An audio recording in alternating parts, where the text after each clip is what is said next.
Muy buenas noches, bienvenidos y bienvenidas a Sin Lugar para los Débiles este jueves, que es un feriado largo que empieza. Bueno, los vamos a acompañar con el análisis, con la información y con la discusión política de siempre, para de alguna manera, como siempre digo, poder sumar algún disparador, alguna punta, algún ovillo de donde tirar para reflexionar colectivamente este país tan, pero tan difícil. Hoy les quiero proponer para el momento editorial, les quiero proponer algunos elementos que nos ayuden a reflexionar de por qué, si todo está tan mal como está, Milei, según algunos encuestadores, ustedes me dirán, puede ser mentira, sí, por supuesto, pero ¿por qué sigue teniendo cierta imagen positiva? ¿Dónde está la base que sostiene a Milei? Me lo pregunto porque me cuesta encontrar la respuesta. Será por eso que hoy decidimos invitar a Jorge Alemán, porque él sin duda va a encontrar, por lo menos, va a encontrar algunos razonamientos para que podamos sumar y entender por qué un país que hace poco menos de 120 días se viene cayendo a pedazos, sin embargo, sostiene un nivel de aceptación del propio gobierno que nos está destruyendo. Un poquito, ¿no? Cuesta entenderlo. Bueno, vamos a reflexionar para arrancar el programa, si les parece, y les doy la bienvenida como cada noche.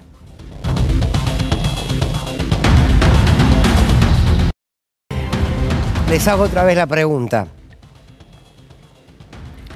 A ver, si nosotros nos tenemos que preguntar cuál es la prioridad de este gobierno. La prioridad en términos sociales, porque ustedes dirán, bueno, es el déficit cero, sí. Es pagarle al fondo, sí. Ahora, en términos sociales, ¿cuál es la prioridad? ¿Es la prioridad de este gobierno los niños y las niñas? Y uno revisa las políticas y no. Se echa muchas trabajadores y trabajadoras de Secretaría de Infancia, Niñez y Adolescencia, no se le da medicamento a los pibes. Tenés más del 55% de nuestros niños y niñas en la pobreza, no solo responsabilidad de este gobierno, sino también del Frente de Todos y del gobierno de Mauricio Macri. Pero este gobierno lo profundizó en 100 días como nadie. Y las políticas para la niñez, uno no las ve, no existen. Entonces dice, bueno, ¿qué elementos tenemos para pensar que la prioridad de este gobierno son los niños? No, no lo son. ¿Son la prioridad de este gobierno los trabajadores y las trabajadoras? No, claramente no. No solamente porque no se avalan algunas paritarias, sino por lo que significa el despido que están haciendo de todos los trabajadores y trabajadoras del Estado, por lo que significa que muchas pymes empiecen a cerrar y eso se traduce en desempleo, por lo que significa el transporte que ha aumentado para el trabajador y la trabajadora. Podemos encontrar muchos ejemplos. Lo que tenemos claro es que ante la pregunta si la prioridad de este gobierno son los trabajadores, la respuesta sin duda es no. Como ante la pregunta, los trabajadores, la prioridad son los niños y niñas, la respuesta es no. Son las mujeres que hace años que vienen movilizándose, luchando para terminar con el patriarcado institucional y cultural en el que vivimos. Son las mujeres la prioridad de este gobierno. Y uno ve, cerraron el Ministerio de la Mujer, recortaron toda posibilidad de expresarse según la lucha de estos últimos tiempos con respecto a lo que el feminismo había construido, quiere ir en contra y ahora derogar la ley del aborto. Las políticas que están pensadas precisamente para generar instancias, el mismo INADI, que no sean de discriminación, bien, no. Entonces, ¿son las mujeres prioridad de este gobierno? No. ¿Son los jubilados y las jubiladas, nuestra ancianidad, prioridad de este gobierno? Hace falta que explique que las jubilaciones siguen a la baja y que ahora se la van a pagar en 2 veces. Y Adorni trata el tema como si fuese una pavada. Lo trata con una liviandad que realmente indigna. Adorni es, la verdad que es un ser muy particular, no, lo voy a dejar ahí porque me voy a... Digo, Adorni, bueno, un chanta con honores, que agregó este laburo como podría haber agregado cualquier otra cosa. Ahora, si hacemos cualquier recorrido sobre los distintos espacios y representaciones etarias de nuestra sociedad, este gobierno no tiene ninguna prioridad. Son los jóvenes la prioridad de este gobierno y la respuesta es no. Están por cerrar las universidades. El otro día le hicieron una marcha, lo mismo muchos de ellos que lo habían votado, ¿no? los que trabajan sin tener ningún tipo de registro, como se dice vulgarmente, los que trabajan en negro con la bicicleta. Entonces, los niños no, los trabajadores y las trabajadoras no, los jóvenes no, los ancianos no. ¿Cuál es la prioridad de este gobierno? ¿Cuál es la mirada del bien común de este gobierno? No la tiene. No la tiene.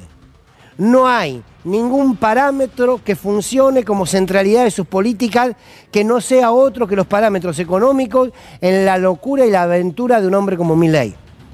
Dicho esto, me pregunto, si los niños no, los jóvenes no, los trabajadores y trabajadoras no, los jubilados no, ninguno de ellos, ninguno de nosotros somos prioridad, ¿cómo puede ser que el sustento que hoy tiene Milei en la sociedad venga de todos estos sectores?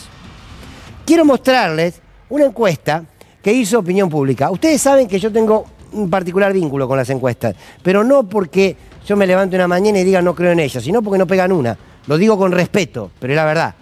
Algunos se aproximan, siempre digo, Serrano Mansilla, una persona que hace trabajos que son tan serios que los resultados siempre le dan cercanos. Fíjense esto, es una encuesta de opinión pues, de la consultora DC, que dice la encuesta que ve el gobierno. ¿Qué prefiere la gente ante la presidencia de Milei? ¿Seguir aguantando o que gobierne el peronismo? Ya la pregunta, esto hoy lo contaba Paula Marusic a la mañana en De Una, ya la pregunta ya es tramposa. Ahora, el 67,2% dijo que prefiere seguir ajustándose a que vuelva el peronismo. Y queridos amigos y amigas, yo les digo que este embrollo en el que estamos es increíble. Ayer justamente Nahuel Sosa nos mostraba una reflexión de Íñigo Errejón, del dirigente de la centroizquierda española o de la izquierda española, como cada uno quiere ubicarlo, y hablaba de la moral del esclavo. Yo digo, vamos a suponer que esta encuesta es así. Vamos a tomarla como disparador para reflexionar. Vamos a suponer que es así. ¿Cómo puede ser que cada día vos estés viviendo peor porque no te alcanza el salario, porque los precios están como locos, porque estamos todos escapándonos de un mosquito, porque no te venden aparte ni un off para que, ni un repelente? Te cierran todos los organismos que tienen que ver con la asistencia social. No hay dinero, no hay dinero para enviar comida a los comedores. Se reduce el presupuesto para la educación pública. No encontramos una. Díganme un área en la Argentina que no esté atacada por este gobierno. Sí, los 10 de siempre. Ahora, ¿cómo puede ser si el ataque es transversal hasta que toca a la cúspide más chiquitita? Esa sí la deja fuera, pero atraviesa de lleno a las clases más populares y a la clase media. Sin embargo, en esos sectores sigue teniendo su apoyo. Evidentemente, hay gran parte de nuestra sociedad que se sintetiza a partir de lo que es capaz de rechazar, que se sintetiza a partir de aquello a lo cual no quiere parecerse. Es como que la lógica que funciona es casi que si me va mejor o peor en la vida, si tengo más o menos derechos, si vivo pudiendo gozar más o menos de esos derechos, importa menos que decir yo no soy peronista, o yo no soy kirchnerista, o yo no soy del campo nacional y popular.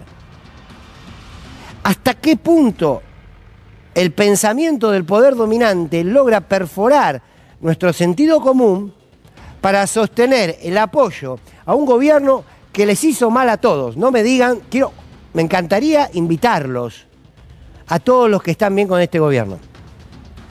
Arcon no va a venir, no, Ledesma no va a venir, el de Swing Médica no va a venir, Galperín no va a venir, pero saquemos a todos estos que no van a venir. ¿Qué otro sector de la industria, de las pymes, de la educación, de la salud, de la ciencia, de la cultura, pueden venir acá a decir, señores, a nosotros nos va mejor? Bueno, ¿me dicen dónde está el apoyo a Milei?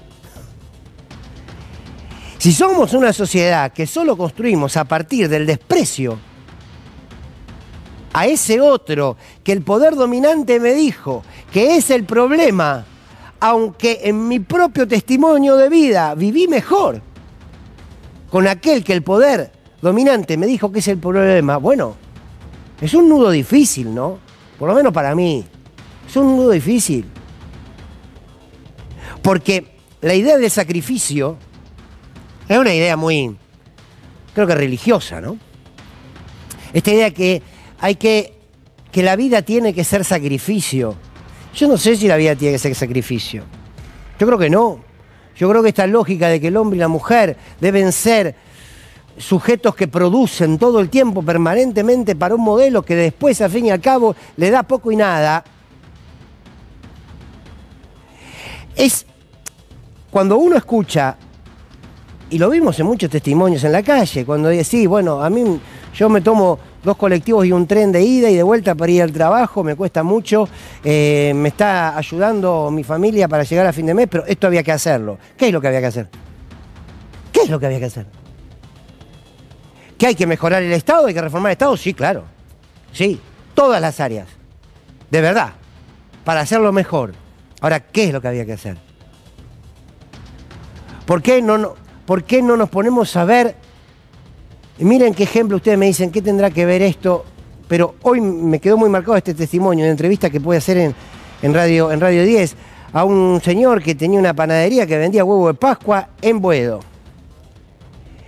Vendía el huevo de Pascua de 300 gramos a 6.500 pesos.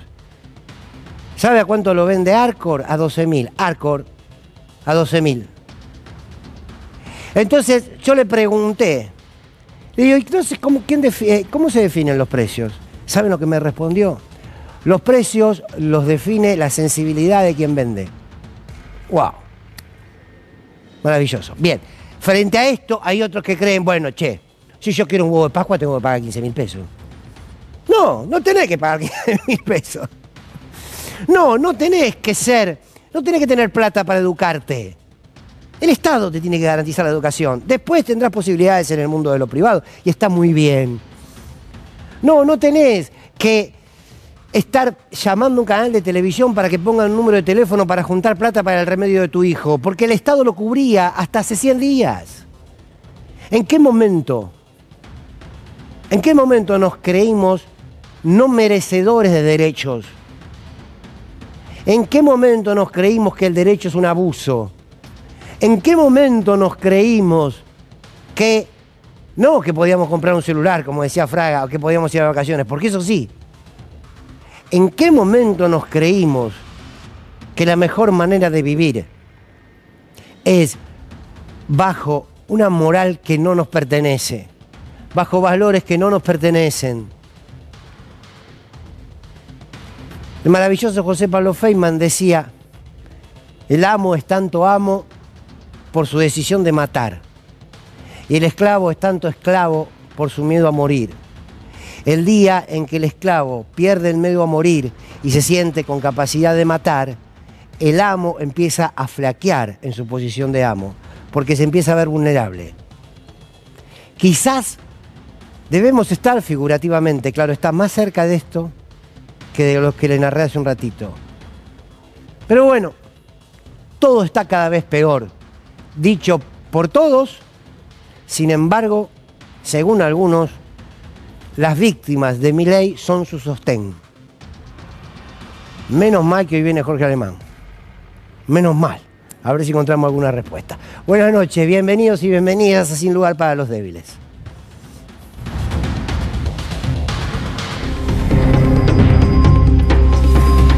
Bueno, muy buenas noches a todos y a todas. Abigail, Ani, Pablo y Facherman. Zurdos.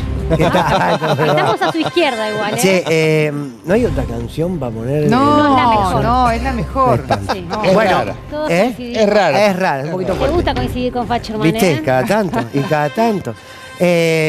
Bueno, ¿cómo? A ver, ayer se anunció lo de las jubilaciones, hoy hubo algunas repercusiones, pero parece que todo sigue, por lo menos para mí, gira sobre lo mismo, ¿no? Aparecen las encuestas y dicen, che, pero con Milei la gente mayoritariamente está todo bien, ¿será así? Y te digo más, hay otra encuesta Sí. que es de la Universidad de San Andrés.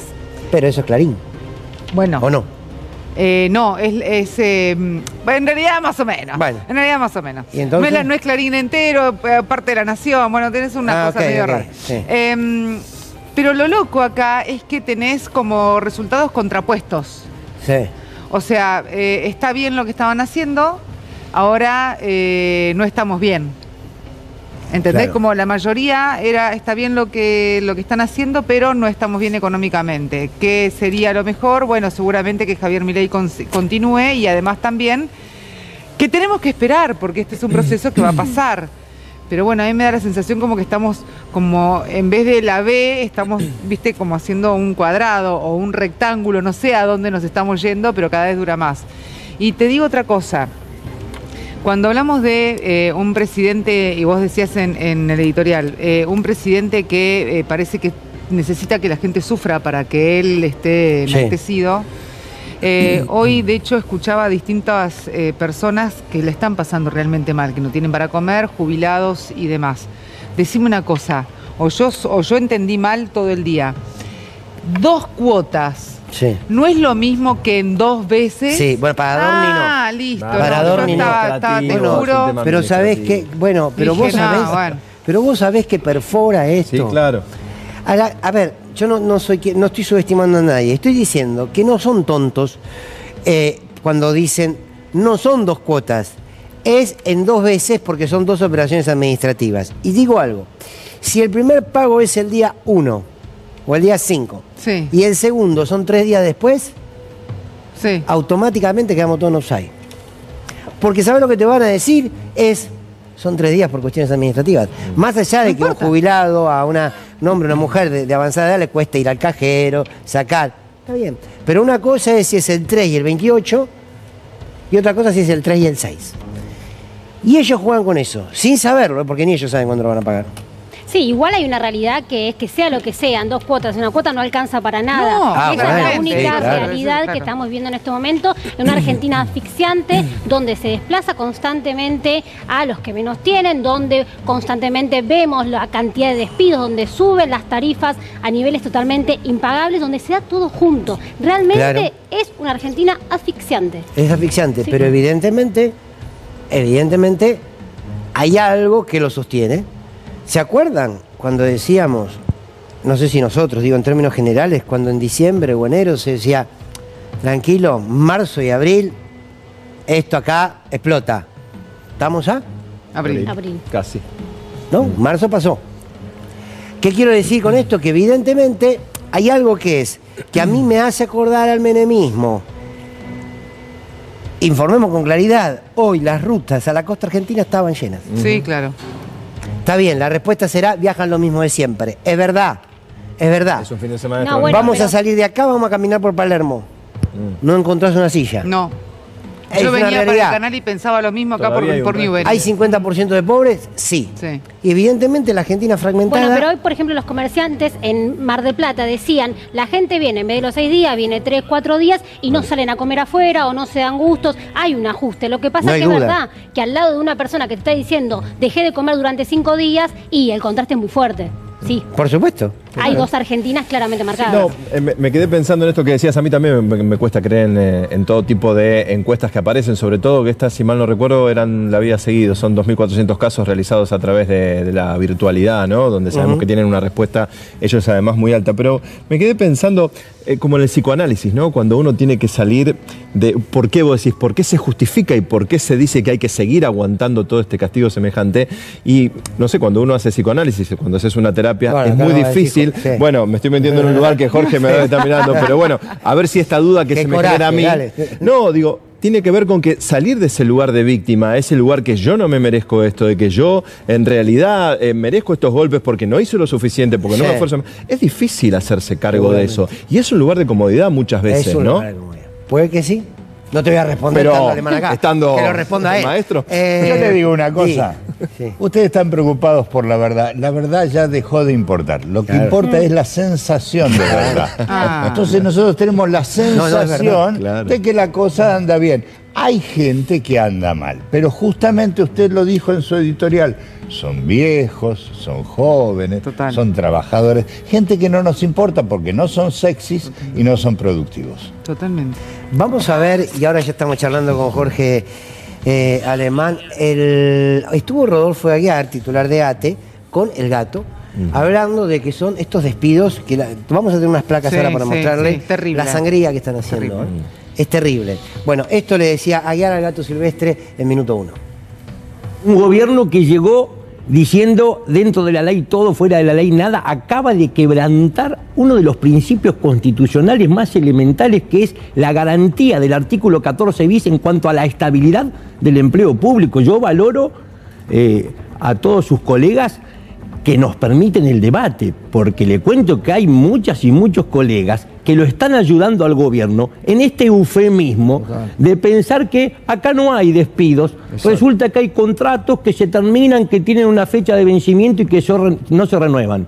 Eso es falso, porque si una trabajadora o un trabajador realiza las mismas tareas que el de planta permanente, cumple una misma franja horaria y recibe instrucciones de un mismo superior jerárquico, el ordenamiento jurídico que rige actual en nuestro país dice que eso, si se cumplen esos tres extremos, estamos frente a un fraude, que corrido el velo de ese fraude, lo que hay detrás es una relación de dependencia que, si se trata del Estado, inmediatamente tiene que ser dotada de estabilidad. Yo quiero decir que, por supuesto, que el despido es una tragedia personal para la trabajadora, el trabajador que lo sufre, para su familia que queda en la calle. Ahora, detrás de cada puesto de empleo que se pierde, hay una política pública que se desmantela, es decir, esa tragedia individual, a partir de la masividad de las cesantías de hoy, se está transformando en una tragedia social. Claro, es una política, eso está claro. Veamos cuáles son los despidos que se han dado hasta el día de hoy, insisto.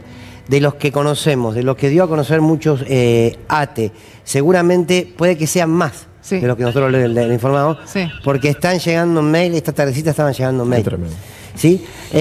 A ver, ¿qué es lo que tenemos en las placas, Avi? Tenemos en realidad una placa, además, Fer, que habla, por ejemplo, del total. Yo reitero, hablar de números es frío. Sí, claro, bueno. Cada número representa a una persona que además tiene su familia, ¿no? O sea, que estamos hablando de 1.500 personas que fueron echadas en Capital Humano, 1.200 en ANSES, 517 en Economía, 48 en el Servicio Meteorológico. En el Servicio Meteorológico echaron a Lucas, 21 años, que está con un tratamiento médico, vos fijate. Perdón, te remarco algo de Lucas. Estuvo durante 21 años en contrato en el Estado, porque también ahí hay un error muy grande de haber tenido durante tanto tiempo esa gente contratada. Es uno de los tantos lugares en donde, cuando nosotros hablamos de la generación de trabajo en negro precarizado, bueno, el Estado es justamente una maquinaria. Te sumo acá, a mí de Servicio Meteorológico hoy ya te informó 80, O sea, por eso digo, no, está bien. Porque, claro, porque cada hora va... En realidad es todo dinámico, es todo dinámico. Sí. Cuando hablamos del cierre de delegaciones del ENACOM, por ejemplo, también ATE tiene una cantidad, y Gustavo López, por ejemplo, habla de 500 personas echadas del ENACOM. Claro. A ver, notificados, que esto es importante. El notificado es aquel que le llegó el telegrama a su domicilio, que encontró todo. El sin notificar es el que te dijeron, mira, ¿sabes qué, Fer? A partir del 31 vos no venís a trabajar más. 758 notificados, 1000 en el Ministerio de Capital Humano, en la ANDIS, que es la Agencia Nacional de Discapacidad, que ya viene con un desguace gigantesco, 140 notificados, 150 sin notificar, otro tipo de dependencias, porque acá entran muchas, pertenecientes al área de la cultura, distintas actividades, 4.134 notificados, 857. En total son más de 5.000 los notificados, 2.000 y pico sin notificar. ¿Qué pasa acá también? En las provincias hay otro desguace. Claro. Provincias, por ejemplo, como Córdoba, como Chaco, como Santa Fe, quedaron, por ejemplo, dependencias del ANSES cerradas. Esos empleados no tienen a dónde ir, porque ¿qué pasó? Se cerró la oficina. Por ende, no tiene el jubilado ni ninguna persona que cobre o necesite hacer un trámite en la ANSES, que por suerte estamos hablando de gente muy joven, ¿no? Claramente la que va al ANSES es aquella que ahora no va a tener ningún tipo de respuesta. Bueno, y lo que está pasando es que, lo decía muy bien recién Aguiar, es que detrás de estos despidos está la política. Entonces, cuando vemos que se cierran casi todas las sedes del ENACOM, Sí, claro. Está muy claro, ¿no? Sí, claro. Cuando vemos que se cierran a partir de los despidos muchísimas sedes de la ANSES, ya lo dijo Milei, que quiere ir nuevamente por las AFJP. Entonces, esta es la realidad. Y lo que hay que sumar en unos pocos meses es que muchos de los que continúan en sus lugares de trabajo le han renovado los contratos por 3 meses. Totalmente, Nada van a más. ser- Nada más. exactamente. Entonces, Sí. bueno, vamos a darnos el lujo de poder charlar y escuchar en estos momentos donde tanto nos hace bien y es tan necesario reflexionar con el querido Jorge Alemán. Muchísimas gracias Hola, por venir. ¿qué tal, Fernando? Un placer ¿Qué tal? verte. Bueno, a ver, qué difícil por dónde empezar. Bueno, todo esto que estamos viendo, según las encuestadoras, que uno cree que Sí. todavía sigue teniendo cierto apoyo popular. Y hay muchos que creíamos que esto iba a entrar en un proceso de desestabilización de la sociedad fuerte. ¿Cómo podemos empezar a leer esto? De ser así, ¿no? Bueno, de ser así, claro, porque de un momento a otro todo puede ser distinto. Normalmente la idea de que va a explotar algo por el malestar que se está produciendo es una idea de la física, no es una idea social. Es la idea de que si uno presiona sobre un cuerpo, el cuerpo va a llegar a un momento que estalla. Eso no va a ocurrir. No va a ocurrir que por insoportable y doloroso que sea todo esto para la vida del conjunto, entonces necesariamente se deduce de allí que hay una explosión. Eso, si no hay una elaboración política del asunto, si no se pasa a un terreno en donde verdaderamente el sujeto desee salir de esa escena porque quiere otra cosa, es decir, si no emerge una voluntad política, por insoportable que sea una realidad, la gota que va a colmar el vaso no llega. No hay una transformación social porque llega un momento en que dice, no, esto ya no, esto ya supera todo. No, yo vivo en España hace muchos años y el franquismo construyó una realidad insoportable durante décadas. No hay que esperar de que porque algo sea brutalmente doloroso, eso va a traer una transformación. Depende mucho, habías antes citado el tema que trataba José Pablo Feynman. Ahí el esclavo y el amo están dirimiendo cómo va a ser la conciencia de cada uno. Si los legados históricos no nos dicen nada, si las herencias simbólicas que había en este país no dicen nada, bueno, va a tardar que esa conciencia emerja, porque depende mucho de eso. Claro. Depende mucho de que realmente haya un reconocimiento simbólico de la historia a la que uno pertenece, ¿no? ¿Y qué hay de cuando esto que se habló de la moralidad del esclavo, la moral del esclavo, ¿no? Que lo escuchábamos Íñigo Errejón. ¿Qué pasa con ese sector de la sociedad que esto sí existe, que su realidad es peor, que la está pasando mal? Sin embargo, el rechazo, en este caso aquí por el peronismo o por el campo nacional y popular, termina siendo superior, ¿no? Hay como una lógica de casi creer que si repite el relato de aquel que lo está oprimiendo, que le está quitando derechos, no sé, está más aliviado. Porque cuando nosotros decimos, che, en los lugares más vulnerables de nuestro país sigue habiendo un gran apoyo a Milei y cada vez vive peor, ¿por qué se puede dar eso? Sí, esto es un fenómeno mundial, ¿no? Por eso se dice en muchos lugares, votan contra sus intereses. No, depende. Eso es creer que los intereses se definen por las necesidades materiales, como decía Marx. No, hay otros intereses más difíciles de definir, más oscuros, que tienen que ver con identificaciones. La gente odia al peronismo y está dispuesta a pagar por ese odio el sacrificio de su vida personal.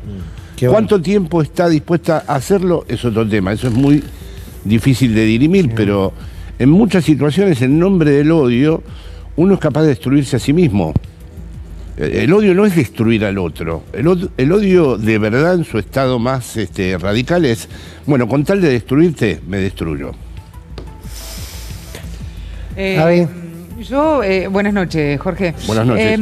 Una de las cosas que pensaba, además también del odio que se ha construido dentro del mensaje, tiene que ver con una especie de nivel de goce, si se quiere, de el primer mandatario. También, no sé si la palabra es sadismo, ¿no? Pero esta cuestión del que a mí no me importa, me peleo con todo el mundo.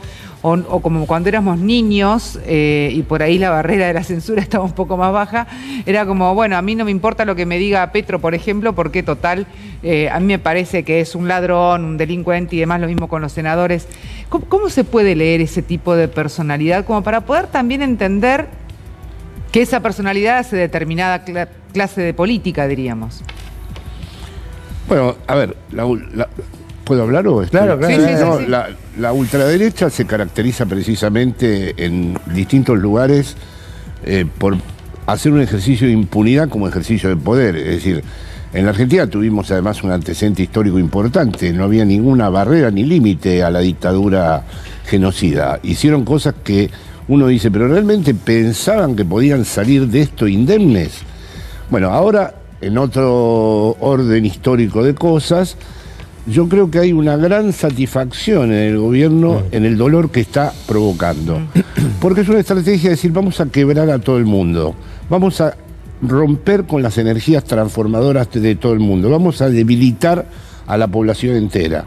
Como si fuera una lógica de guerra, como si fuera que están ganando una guerra y para ellos no hay otra vía. La vía es decir, bueno, vamos a conseguir que este país se vuelva Ucrania, pero sin guerra, para ofrecerla a los poderes internacionales y el país sea desguazado. Entonces, ellos ya no pueden retroceder ahí. Ellos tratan de que este país se transforme no en una comunidad, sino en un conjunto de individuos. Como dijo el señor que estaba hablando antes, que la tragedia sea individual, que no haya tragedia social, que no se perciba como un desastre social, que se perciba todo el tiempo como mi propio desastre. Y por lo tanto no tienen ningún problema en ofender, se vanaglorian todo el tiempo de lo que están haciendo. No buscan, esta es una diferencia con las ultraderechas europeas, es más una ultraderecha a los Estados Unidos, ¿no? No buscan justificarse, es una modalidad donde cada vez más disfrutan y comunican lo que están haciendo con una gran algarabía, aunque uno diga, pero bueno, esto va a ser un desastre. Por ejemplo, han prescindido de la gobernabilidad. Todos los países neoliberales, la terna empresarios, Estado y clase trabajadora, en el orden que sea, porque el neoliberalismo es el neoliberalismo y es una maquinaria de explotación, pero la atienden. Aquí esa terna está desatendida porque la gobernabilidad como tal no interesa. Es el primer experimento en el mundo de un neoliberalismo no preocupado por las condiciones de la gobernabilidad, con lo cual tienen una capacidad de daño tremenda. Claro. Y el mundo entero se fija en esto, porque realmente si funciona esto, sería inédito. Es decir, todo el mundo dice, no, esto no puede ocurrir, porque esto no es gobernable, así un país no es gobernable. Sin embargo, ellos están poniendo a prueba que se pueden generar condiciones de vida insoportables y permanecer. Vamos a ver uno de los testimonios que hoy tomamos y que más nos impactó de esta mañana, que es una jubilada contando su propia historia y en el medio de todo esto Adorni, casi banalizando la realidad de lo que significa pagar la jubilación en 2 veces. Como estamos al cierre del mes por el tema de los días hábiles, de que se nos agotaron los días hábiles, lo que va a ocurrir es que se le va a pagar a los jubilados en 2 liquidaciones diferentes. Se va a hacer una liquidación por la jubilación, aplicando la nueva fórmula jubilatoria, el nuevo esquema, y otra con el bono. Se hace en 2 momentos distintos, pero no porque se les paguen cuotas, sino porque administrativamente se tiene que hacer en 2 momentos diferentes, nada más. Después, ¿qué tiempo habrá entre uno y otro? Bueno, será lo que dicte los tiempos administrativos, los procesos administrativos, pero va a ser inmediato. Señor, me paso 5 o 6 días hasta una semana sin comer, porque no me alcanza la jubilación porque pago 110.000 pesos de alquiler y lo que me resta tengo que pagar luz, gas y AISA. Y no me queda para comer, me quedará para comer una semana. Le estoy diciendo que pido comida. ¿En verdulería, en una panadería, donde sea? Sí, verdulería, panadería, algún lado donde vendan fiambre, me dan, porque ya me conocen y hace 3 meses que estoy pidiendo. Yo antes no tenía que pedir. Y también los comerciantes se resisten. Hoy me dicen, no, vení mañana. Y yo ese día no tengo nada para comer y tengo que esperar para mañana, pero tengo una nietita de 6 años que tengo que alimentar, que tengo que... No, yo ya no puedo más, que hagan algo para que la gente tenga. Antes podíamos comer un churrasco, ahora no puedo comer nada, ni churrasco, ni un pedazo de hígado, nada. Bueno, este testimonio es muy fuerte, pero se repite también con el acceso a los medicamentos. Bueno, ante esto, vos recién igual lo analizabas muy bien, lo explicabas con mucha claridad. Digo, ante esto parece, porque el gobierno ante esto responde de que son actores, y lo han dicho y lo ponen en las redes. Y es una crueldad que no estábamos acostumbrados a esto. Ahí, antes te preguntabas, ¿cuándo fue el momento en donde la sociedad argentina estuvo dispuesta a sentir que era merecedora de este castigo? Es una pregunta importante y yo le añadiría a esa pregunta, ¿cuál es el momento en donde estas derechas sintieron que habían derrotado al campo nacional y popular como para poder permitirse esto? Es decir, ¿de dónde procede la certeza a través de la cual sienten que no tienen que dar explicaciones y que pueden actuar de este modo? Ahí hay una responsabilidad en el campo nacional y popular, llamarlo peronismo. Es que es difícil decir eso porque estoy viendo en el mundo entero un repliegue de todas las fuerzas. Es decir, lo que uno observa es que por distintos motivos las fuerzas... A ver, una vez que entró en crisis el concepto de revolución, o sea, la idea de cambiar el capitalismo de verdad, de transformar sus estructuras, ¿no? La izquierda quedó del lado, digamos, como argumentativo. Todo el mundo sabe que al final no va a cambiar tanto el asunto. Que lo que dicen, bueno, puede ser más interesante, más paliativo, pueden poner parches. Entonces, en esto se ha empezado a beneficiar en los últimos años, en gran medida, las nuevas políticas de derecha, diciendo, no le crean a los progres. Hay un insulto al progresista que está de moda. En todas partes, lo veo aquí. Aquí hay varios amigos, incluso peronistas, que lo ejercen, y lo veo en todos los países, en todas las cadenas, ¿no? El progresista es un mentiroso. Este orden no lo va a cambiar nunca. ¿Cuándo no era un mentiroso? Cuando uno decía, no, cuidado que han puesto 1 millón de personas en la calle y además han tomado las fábricas y declaran la huelga indefinida. Bueno, en la medida en que están convencidos de que esos poderes sociales han quedado neutralizados, y bueno, uno podría decir que hay una responsabilidad nuestra, pero es verdad que hace tiempo que los recursos nuestros hay que pensarlos de nuevo. Hay que ver qué tipo de estructura política sería hoy en día lo que denominamos nacional y popular. Claro. Es un trabajo que hay que hacer. Gramsci, por ejemplo, estuvo en la cárcel y decía, bueno, a ver, ¿qué es ahora lo nacional y popular? No está definido para siempre. Claro. Es decir, hoy en día, ¿qué sería lo nacional y popular? Evidentemente yo pienso que el kirchnerismo jugaría un rol fundamental, pero también pienso que no sería algo idéntico. Tendría que haber algo diferente para encarar y asumir esta coyuntura de verdad. Ana. Sí, el gobierno en las últimas horas ha decidido romper todo, como acá bien lo marcamos en el fútbol, pero en este caso, en lo que tiene que ver con las relaciones internacionales, él direcciona muy bien con quién se pelea, ¿no? Y cuáles son, de alguna forma, los enlaces nuevos que quiere hacer. En este caso, en el día de ayer, veíamos cómo insultaba por una cadena internacional a Gustavo Petro y a Manuel López Obrador. Lo repasamos. Sería que es Venezuela, es verdaderamente inaudito, lo mismo que la isla cárcel de Cuba, o sea, entonces, después hay otros casos que van camino a, ¿no? Digamos, como el caso de Colombia con el señor Petro, que, digamos, bueno, mucho no se puede esperar de alguien que era un asesino terrorista, ¿no? Comunista. López Obrador, como su candidata Claudia Sheinbaum, han tenido palabras muy duras con usted. Es un halago, es un halago. Digo, que un ignorante como López Obrador hable mal de mí, me enaltece. Jorge, ¿acá vos ves una política, una estrategia para con algunos gobiernos o estamos frente a un hombre que casi que es adolescente en sus expresiones, que no mide, no sé? Veo las dos cosas. Por un lado elige siempre, evidentemente, como hace Trump, Sí, a claro. los gobiernos de izquierda o a los gobiernos que intentan ser populares, ¿no? Y luego creo que no mide las consecuencias. No, en ningún plano, ni en este ni en ningún claro. otro, ¿no? O sea, no parece estar pendiente. Esta época histórica va a ser recordada como el tiempo en donde nunca se midieron las consecuencias de nada. Bueno, ahí veremos. Yo lo que no sé ahí, con respecto a esta pregunta que me haces, es que veo muchos programas donde inevitablemente hay risas, porque la angustia que produce esto se atempera, digamos, con la risa. No estoy tan seguro de que, con todo el respeto del mundo, que la elección de la vía del humor siga siendo la más pertinente para todo esto, ¿no? Pienso, no sé, hace un rato veía un programa que forma parte de los programas que veo cuando estoy aquí. Todo el mundo se reía de esto. Pero ¿y si declara una guerra? Claro.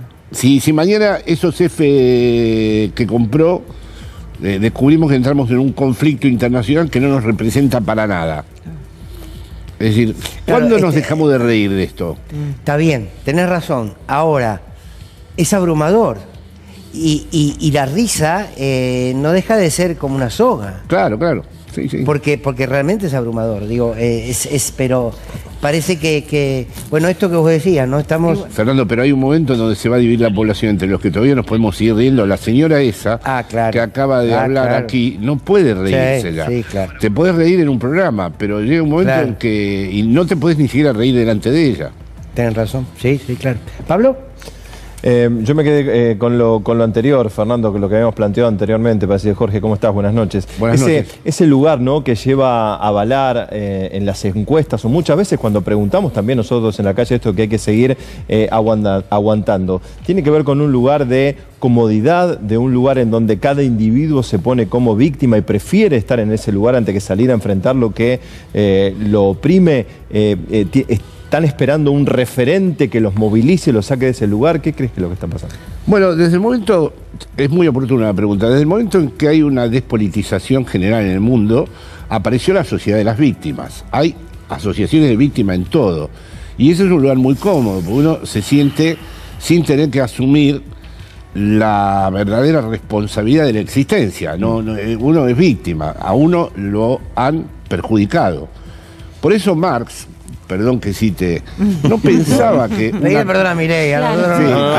Claro. Por eso no pensaba que el conflicto político fuera solo la tensión entre un grupo y otro, sino si se generaba una conciencia para sí, ¿no? Porque si no él hubiera pensado, bueno, acá donde hay esclavitud va a estallar todo. No, en eso hilaba fino. Es decir, si no se constituye el salirse del lugar de la víctima, no pasa nada.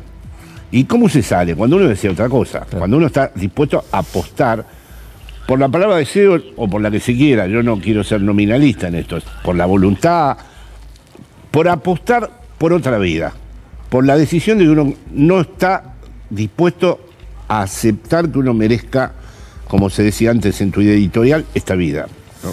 Ana. Sí, y a partir también de lo que sucedió con las declaraciones del presidente Javier Milei, comenzaron a llegar obviamente las repercusiones, tanto desde el lado de México como del lado de Colombia. Hubo respuestas para con el presidente Javier Milei, y en este caso Iván Cepeda habló esta noche con El Gato Silvestre acá en C5N y dijo lo siguiente. En Estados Unidos se avecinan unas elecciones en las que, no es un secreto, puede triunfar alguien muy afín a la ideología y a las maneras del actual presidente argentino, y puede ser que él crea que es mejor una sociedad en un escenario hipotético con Donald Trump que seguir estrechando las relaciones en la región.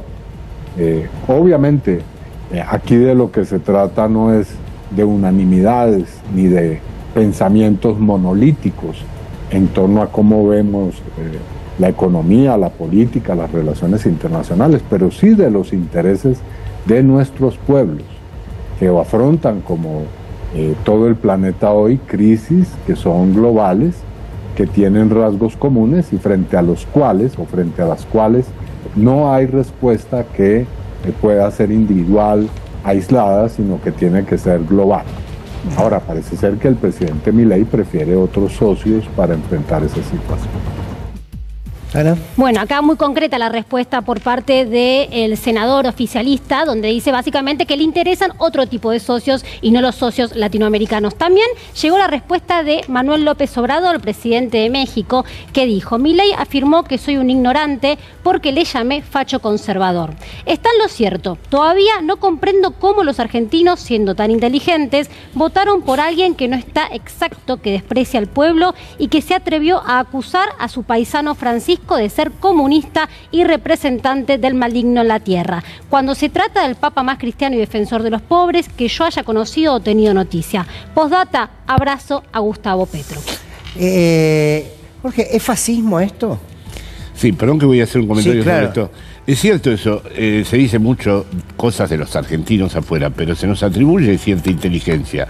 Así que esa pregunta, todo el tiempo me dicen, pero ¿ustedes cómo han hecho esto? ¿Cómo ocurrió esto? Personas que incluso han sido un poco críticas con nuestra cultura política, porque ya se sabe, en España o en Europa, el populismo nuestro molesta.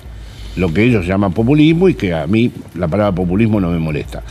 Pero se hace esta pregunta que hace López Obrador, que la hace honestamente, como diciendo, pero ¿y cómo llegaron a esto? ¿Cómo votaron a un tipo que es capaz de decir otras cosas? Con respecto a tu pregunta, yo creo que es un fascismo contemporáneo, es decir, tiene la idea muy típica del fascismo de decadencia. Es decir, hubo un momento puro, original, perdido en el tiempo, que según este tipo es el momento de la potencia mundial de Argentina, un delirio total, y luego vino la decadencia. Luego después está la gente de bien, otro elemento de connotación fascista. La sociedad se divide entre gente de bien y gente que no es de bien, que por lo tanto se la puede cancelar, suprimir, etcétera, etcétera. Hasta ahí me parece que tiene los rasgos de un nuevo tipo de fascismo. Lo que no tiene son los rasgos estatalistas del fascismo. No tiene, por ejemplo, cuando fue a España, en la misma situación donde estaba Abascal, líder de la ultraderecha española, Abascal le daba un homenaje a Primo de Rivera, un tipo que su concepción era el nacional sindicalismo. Y este hizo toda su perorata del Estado como criminal, pederasta, bueno, en fin, toda esta cosa que dice. Entonces, claro, en eso hay un abismo, no se puede meter dentro del fascismo histórico, digamos, ¿no? Ahora, la sensación esta que tiene el tipo de impunidad, más la vinculación con el fascismo histórico argentino, es decir, la dictadura genocida, la idea de que no es que haya negacionismo, hay una reivindicación cada vez más afirmativa de la dictadura, ¿no? Bien, te quedas un cachito más, sí. Vamos a un corte y enseguida seguimos, que Avi ahí tiene una pregunta más pendiente. Un corte chiquitito y ya estamos de vuelta con Jorge Alemán.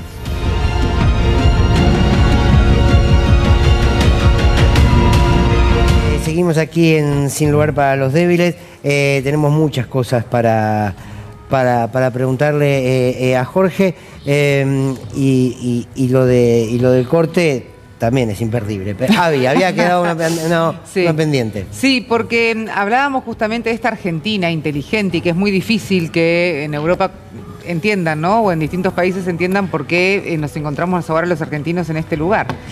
Pero antes de que Fernando vaya allí a hablar con vos, Jorge, escuchábamos al vocero presidencial decir, bueno, son 2 pagos, no son 2 cuotas, son 2 liquidaciones.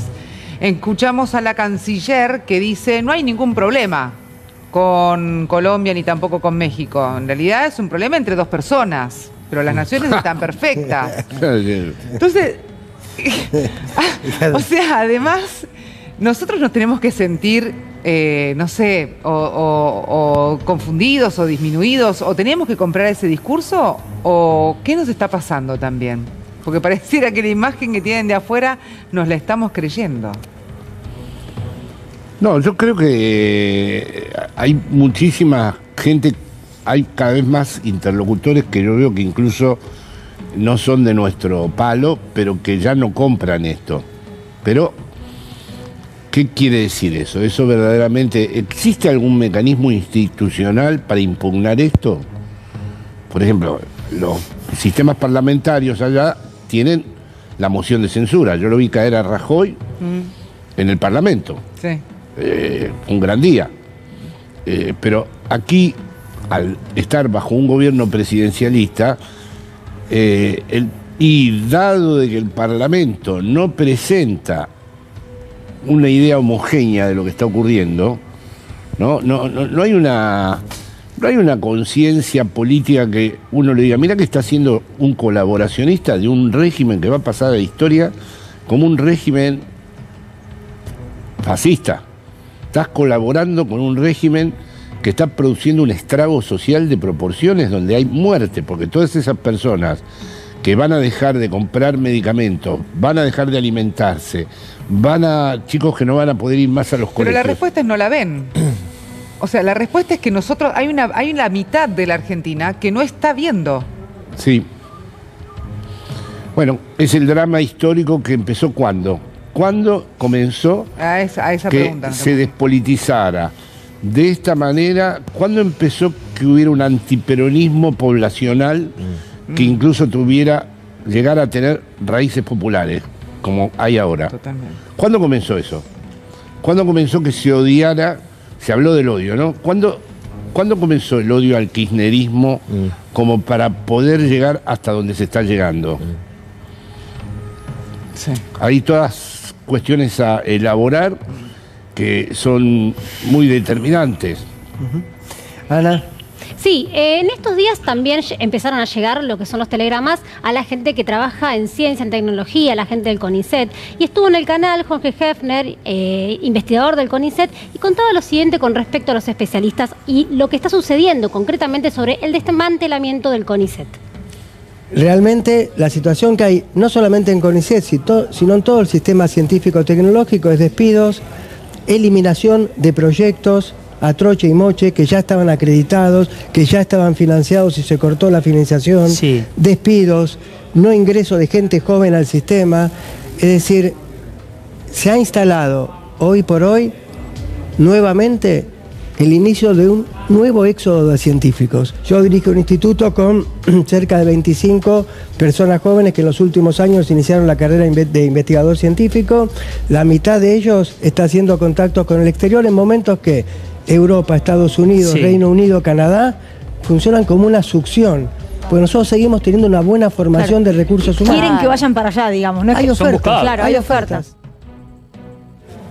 Bueno, esto que menciona Jorge, el éxodo de científicos, es algo bastante cercano en la historia de la Argentina. Recordemos esos cerebros en fuga en la década, básicamente los años 99, 2000, 2001, cuando se iban los científicos porque acá no había que investigar, no había dinero, no había ningún tipo de solvencia por parte del Estado para poder hacer esas investigaciones.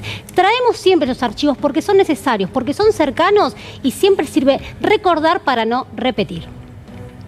Este lema, cerebros en fuga. Porque con las nuevas medidas la ciencia no va a dar para más y la gente se va a empezar a ir. Internacionalmente estamos muy bien reconocidos, nacionalmente no. No puedes tocar la ciencia, nos importa de cara para afuera y cuando nos sentamos adentro recortamos. Eso es muy loco para la gente y para aquellos que se ven afectados.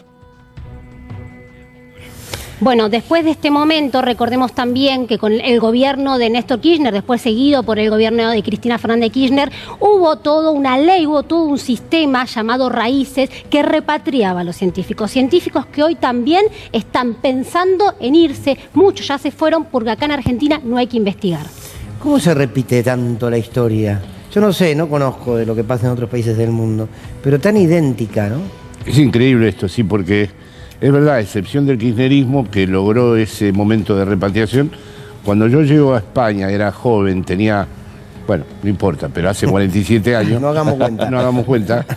Conocí a los del 66, a los científicos argentinos del 66 que ya estaban en distintos países de Europa y después vinieron los del 76. O sea que esto es una repetición en toda la regla. La idea de la fuga, de haber generado desde lo público, con todo lo que eso supone en el costo público, que lo pagó el pueblo, ¿no?, a intelectuales que se fueron a trabajar a otros lados, es la novela argentina. podés encontrar argentinos según las etapas y en todos los países de Europa. Atilio. Sí, a mí me gustaría hacer una hipótesis y vamos a suponer que usted y yo no somos argentinos. Somos chilenos o uruguayos o lo que fuera. Y entonces en total confianza, porque no es nuestro presidente, yo te pregunto, ¿lo viste a Milei? Está loco, ¿no?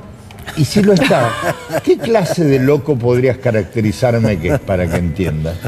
Claro, pero yo inevitablemente le diría, por las dos vertientes importantes de mi formación, sea chileno, español o lo que sea, que presenta ciertas constantes que pueden pertenecer a esa entidad que denominamos locura. Bueno, la idea de que tiene una misión, la certeza que él tiene, la relación que él cree tener con la verdad, bueno, responde a cuestiones muy relacionadas con la locura, ¿no? Portador de una misión, los dioses se la transmitieron, los perros telepáticamente le comunican las teorías austríacas, la hermana interpreta a Moisés, bueno, en fin, como dirían en España, apunta maneras, ¿no? Pero de todas maneras después no es que va a Davos y dice, ustedes tienen que socializar la producción y hay que terminar con la propiedad de los medios de producción. Hay locura en Davos, porque todos dijeron, bueno, ¿qué tomó este hombre? ¿No? Porque los acusó de comunistas, de colectividad. Pero no dice nunca algo donde verdaderamente tocase el núcleo del poder. No es el loco en contra del sistema. Claro. Siempre va con AMLO, con Petro. No es un Joker, digamos. No es el Joker de la, claro. No. Siempre va donde el amo también, claro. Va en la dirección donde el amo también castigaría. No es que se le ocurre, no es que va a Davos y dice, bueno, se acabó, ustedes están explotando todavía las colonias, no hacen nada para frenar la guerra. No dijo nada de eso. Sí, hubo algo del otro aspecto, el delirio de llamar zurdos a toda la derecha europea que estaba escuchándolo. Increíble. Jorge, ¿qué democracia estamos viviendo? Uno podría decir que es una democracia, yo la sintetizo diciendo que es una democracia de forma, que no es una democracia de fondo. Hay quienes dicen una democracia de baja intensidad. Digo, cuando tenemos la realidad que tenemos, cuesta hablar de democracia, ¿no? Sin embargo, en las formas lo es. Bueno, ese es el drama histórico que atraviesa el siglo XXI, ¿no? Es decir, la palabra democracia ya está con las cartas marcadas, jugás en el terreno de los grupos de poder. Es decir, la relación capitalismo-democracia, que antes se daba como por hecha, de que el capitalismo y la democracia van juntos, ya no van juntos. Al capitalismo no le interesa ningún control democrático. Y ha inaugurado en el mundo la idea de generar, para su guerra con China, la posibilidad de un capitalismo que no tenga ningún tipo de control democrático. Y Argentina es un experimento de avanzada. Estados Unidos va a ser el otro, evidentemente, porque están jugando a eso, ¿no? Entonces, democracia significaba en un periodo regular y controlar el poder. Esto ya no quiere decir la palabra democracia. Entonces entramos en un problema porque además, si nos pusiéramos por fuera de la lógica democrática, seríamos muy fácilmente acusados de totalitarios, etcétera, etcétera. Te hago una última agradeciéndote mucho tu presencia. No, yo agradezco, de verdad. Hay una sensación que la humanidad no tiene de dónde huir ya, ¿no? Hay un horror que está legitimado. Uno ve lo que pasa aquí en nuestro pequeño país, lo que puede pasar con los refugiados, lo que pasa con los refugiados en el mundo, lo que pasa en la Franja de Gaza, lo que pasa... Hay una naturalización de la crueldad, quizás fue siempre, y yo me estoy avivando ahora, pero hay una naturalización del horror, de la violencia, y es como que la humanidad se está acostumbrando, me da la impresión, demasiado al silencio. Para mí, para muchísimos, lo que está pasando en Gaza es de lo más bestial de los últimos años. Todo sigue, no se detiene nada. La definición actual del capitalismo es que no hay nada que lo pueda detener. La amenaza de catástrofe no juega ningún rol, no hace de límite. Puede haber un capitalismo con Mad Max en un mundo de desastres totales, como lo muestran las distopías. Por eso el futuro que antes era un enigma, ya no es más un enigma. Se parece bastante a la serie que vemos. Se va a parecer a eso. Como no aparezca algo salvífico, algo casi que esté en el límite de la política y la religión. Porque realmente las advertencias de que va a quedar todo destruido, de que el cambio climático lleva seguro a la destrucción, de que las condiciones de concentración de capital y de aumento de la desigualdad van a ser en poco tiempo insoportables a escala planetaria, que va a haber poblaciones enteras que van a intentar irse a otros países de las distintas maneras que puedan.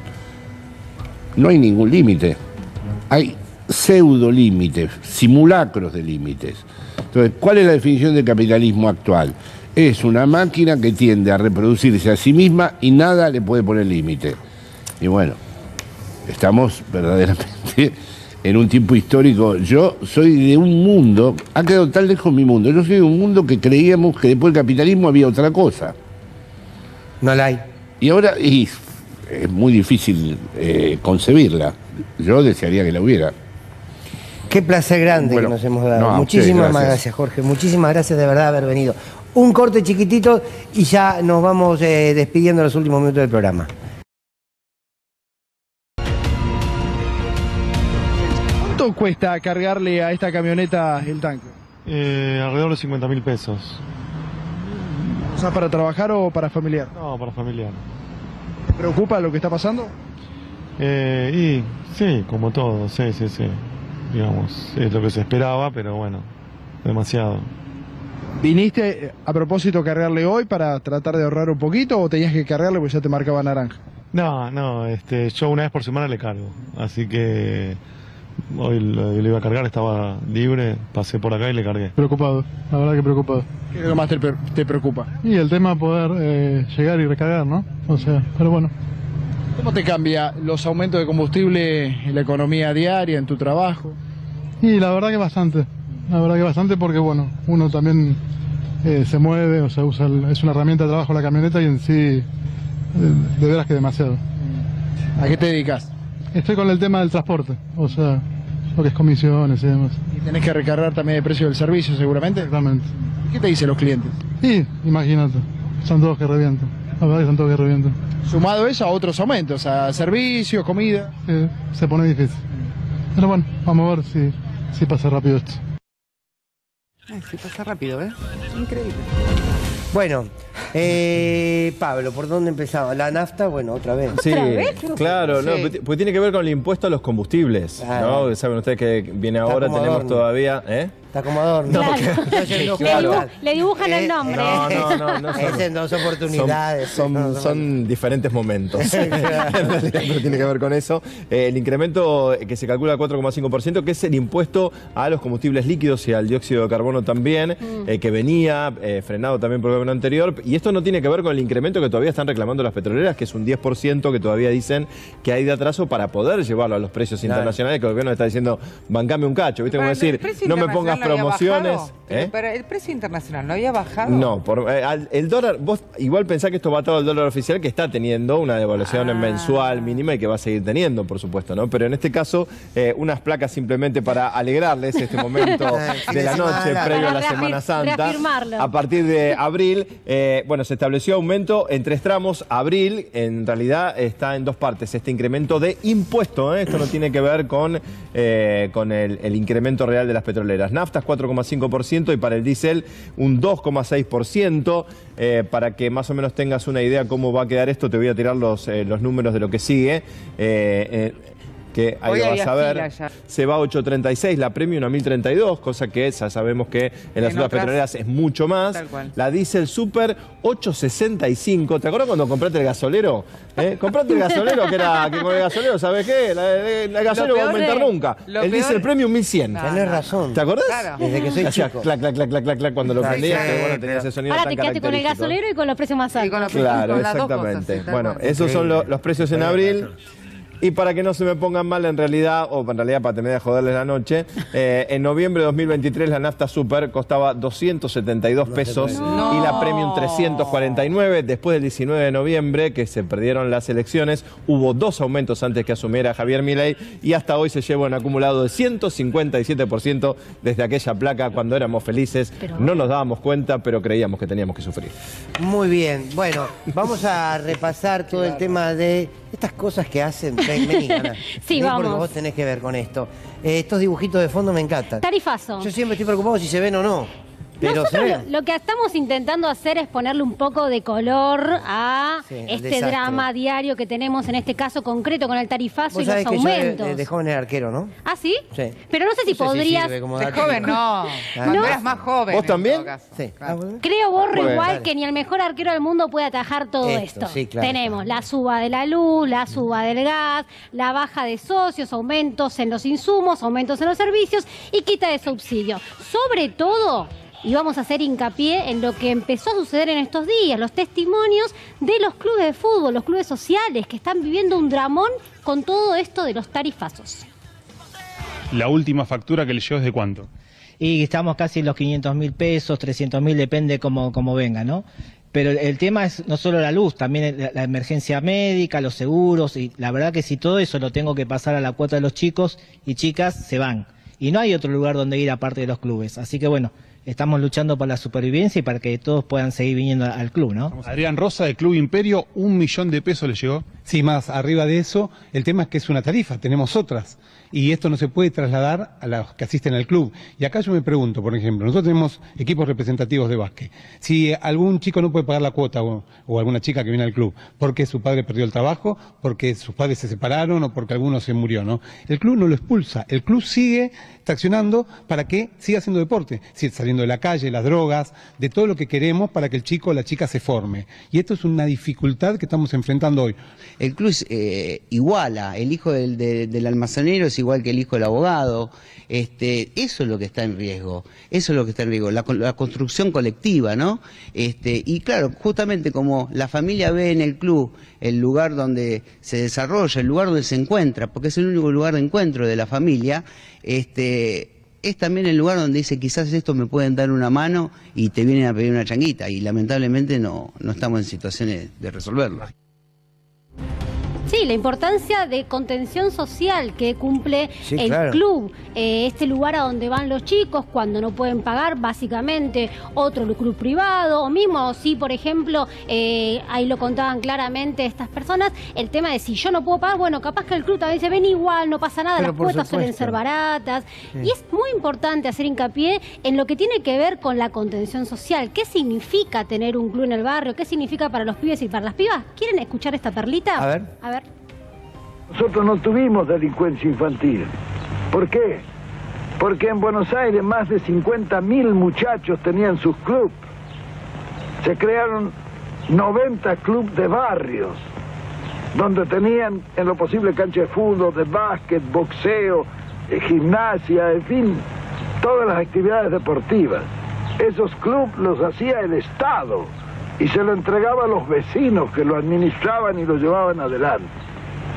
Por otra parte, las escuelas profesionales, donde el chico iba, recibía un salario y a la vez estudiaba. Después de recibirse de operario, iban a la fábrica, estaban 3 años. De ahí podían pasar a las escuelas de aplicación, que eran escuelas para formar sobrestantes, jefes de talleres, etc. Después de estar allí, iban nuevamente a la industria y estaban 2 o 3 años y entonces tenían derecho a ingresar a la universidad obrera, de donde salían ingenieros de fábrica en cada una de las grandes especialidades de la industria. Eso fue para la masa. Es decir, en esto se contempló un panorama de conjunto y se hizo la conquista más grande, fue que allí la universidad se llenó de hijos de obreros, donde antes estaba solamente admitido el oligarca. Porque la forma de llevar al oligarca es poner altos aranceles, entonces solamente puede ir el que los paga. Nosotros suprimimos todos los aranceles. Para la universidad no había ni derechos de exámenes ni nada, era gratis, totalmente gratis, el Estado pagaba eso. De manera que tanto el pobre como el rico podía ir. Era un crimen que estuviéramos seleccionando materia gris en círculos de 100.000 personas cuando lo podíamos seleccionar en 4 millones, que hubieran salido más abundantes. Bien, eso en pocas palabras y dicho muy rápidamente fue nuestra concepción con referencia a la reforma cultural.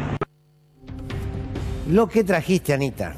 Es hermoso este último archivo porque hace lo que toda trajiste en este momento. Sí, toda la relación, cómo pasás de la contención social dentro del club, luego a todo lo que tiene que ver con alguna posibilidad de capacitaciones, formaciones, y después obviamente ese salto que tiene que ver con la incorporación de muchos chicos y chicas a la universidad. ¿Por qué? Por la quita de aranceles, por la universidad pública y gratuita de acceso para todos y todas.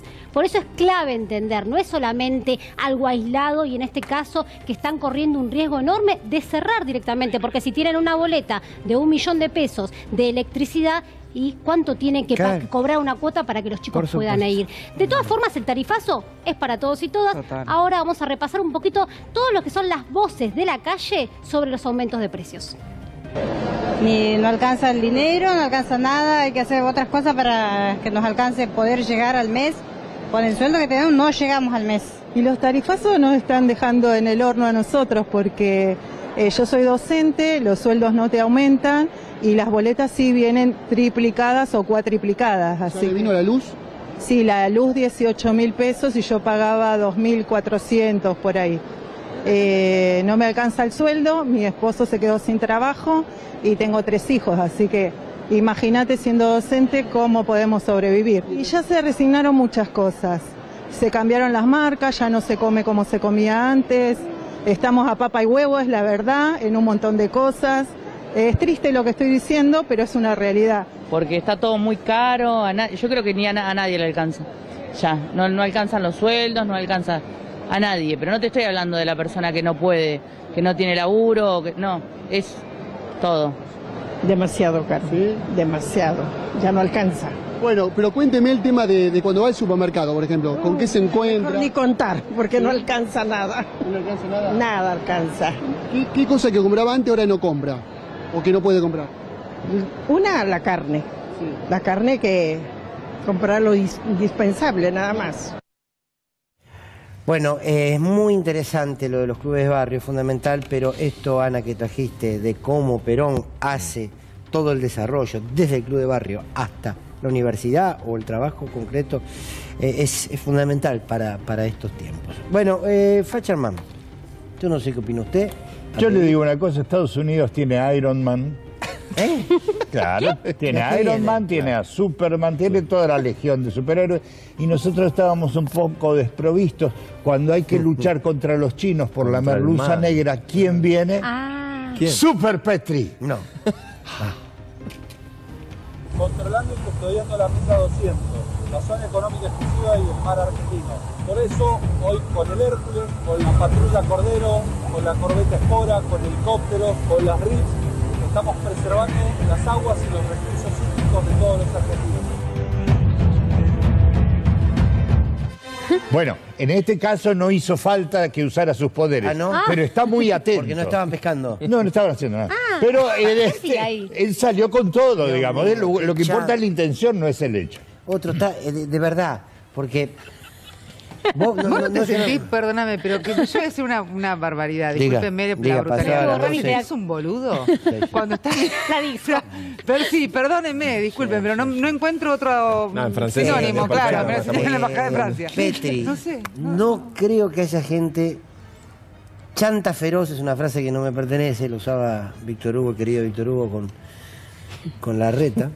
Pero yo creo que chanta con honores como Petri y Adorni le gana un poco. Sí, pasa que en este caso son chantas que salen mucha plata, porque 400, la compra de aviones de los últimos días este operativo no fueron casi gratis. medio palo verde, Pero de verdad, bueno. La foto de perfil, además, del tipo modelo. Estamos al comienzo de Semana Santa, por supuesto, para quienes tienen fe. Pero los dioses de las religiones es el mismo, ¿no? Lo llamarán de distintas maneras, pero se creen en el mismo Dios. Creen todos en un solo Dios. Gabriela Mistral escribió un poema que creo que va para esta Semana Santa, en el medio de una Argentina, pero de un mundo que se está desangrando. En la Franja de Gaza, por ejemplo, donde no llegan los alimentos, se los tiran así como los arrojan, en algunos casos no se los dejan recibir. Ya hay más de 30.000 personas, familias, niños, mujeres asesinados en Franja de Gaza. Quiero leerles el poema de Gabriela Mistral. ¿De qué quiere usted la imagen?, preguntó el imaginero. Tenemos santos de pino, hay imágenes de yeso. Mire este Cristo yacente, madera de puro cedro. Depende de quién la encarga, una familia o un templo, o si el único objetivo es ponerla en un museo. Déjenme pues que le explique lo que de verdad deseo. Yo necesito una imagen de Jesús el Galileo que refleje su fracaso, intentando un mundo nuevo, que conmueva las conciencias y cambie los pensamientos. Yo no la quiero encerrada en iglesias y conventos, ni en casa de una familia para presidir sus rezos. No es para llevarla en andas, en mujeres maltratadas, en personas sin empleo. Pero la imagen de Cristo no la busque en los museos, no la busque en las estatuas, en los altares o en los templos. No siga en las procesiones los pasos del Nazareno. No la busque de madera, de bronce, de piedra o de yeso. Mejor búsquela entre los pobres. Mejor búsquela entre los niños, en Gaza. Busque la imagen de carne y hueso. Gabriela Mistral. Felices Pascuas para quienes creen. Y que alguna vez este Cristo sea el Cristo de los pobres, de verdad, y el Cristo y la Iglesia que mire lo que está pasando en el mundo, porque también se necesita. Gracias por habernos acompañado tanto esta semana, de verdad. Nos encontramos el martes que viene. Si tienen ganas, a las 11 de la noche, si Dios quiere, aquí estaremos. Chao, hasta el martes.